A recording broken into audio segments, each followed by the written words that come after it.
Assalamualaikum warahmatullahi wabarakatuh. My name is Amas Fabian Ahmad Jr. Today I will present a supply chain disruption from the Red Sea crisis in 2025.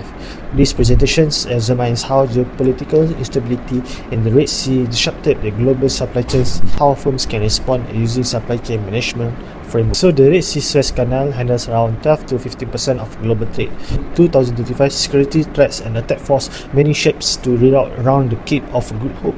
This led to a longer transit times, higher costs, and uncertainty across global supply chains, affecting manufacturers, retailers, and consumers. And the crisis highlights the risk of relying heavily on a single trade route. So, over 80% of the global trade is transported by sea, making maritime routes critical. The Red Sea is a key link between Asia and Europe.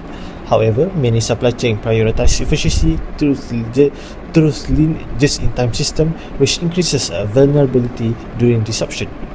This crisis shows the trade-off between efficiencies and resilience. The crisis created four major challenges. One is a geopolitical and security risk. Second, longer transit times due to rerouting. Third, rising freight and insurance costs, and the last one is the disruptions to the downstream industry. For the geopolitical and security risks, the Red Sea become a high-risk zone, increasing safety concerns and insurance costs. These risks are external and unpredictable, reducing planning accuracy and enforcing companies to prioritize security over efficiency. Rerouting and transit delays. Ships rerouted via the Cape of Good Hope, increasing the travel time from 20 to 25 days to 35 to 40 days. This severely affects just-in-time system, increasing the risk of stockouts, productions, and delays and forecasting error. The rising costs, rerouting, increased fuel use, labor hours, and insurance premiums. These costs move down to the supply chains, manufacturers, retailers, and consumers, with the smaller firms being the most vulnerable. Industries such as automotive, electronic, fashions, and retail were heavily affected. Components delays cause production stoppage, empty shelves, and customer dissatisfactions, harming brand reputation. Using the SAOR model, plan forecasting becomes an unreliable source. Material delays increase, make production bottlenecks occur, and delivers service level decline. And the last one, reverse logistics becomes costlier. So the disruptions impacts the entire supply chain. For the risk matrix, geopolitical instability is a high impact, low to medium probability risk. Cost volatility and delivery delays are high probability, high impact risk, requiring immediate action. For the resilience theory, supply chain resilience is the ability to anticipate, adapt, and recover.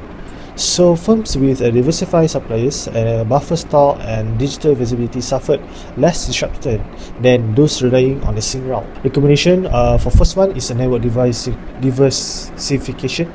Firms should diversify logistic networks by using alternative maritime routes, rail or air for urgent goods, regional distribution hubs.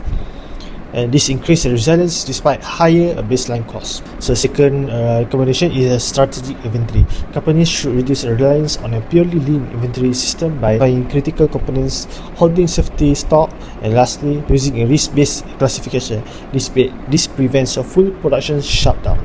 Next recommendation is digital visibility. Digital tools such as IoT, AI, and tracking dashboard enable real-time monitoring, bottleneck predictions, and faster rerouting decisions. Next recommendation is collaborations, which can managing geopolitical risk requires collaboration with logistic providers, insurers, governments, and port authorities to improve response speeds and coordination. So the next recommendation is long-term planning. Firms should treat geopolitical disruptions as a long-term risk and apply scenario planning, stress testing, and simulation. For the conclusion, the Red Sea crisis shows that supply chains are efficient but fragile.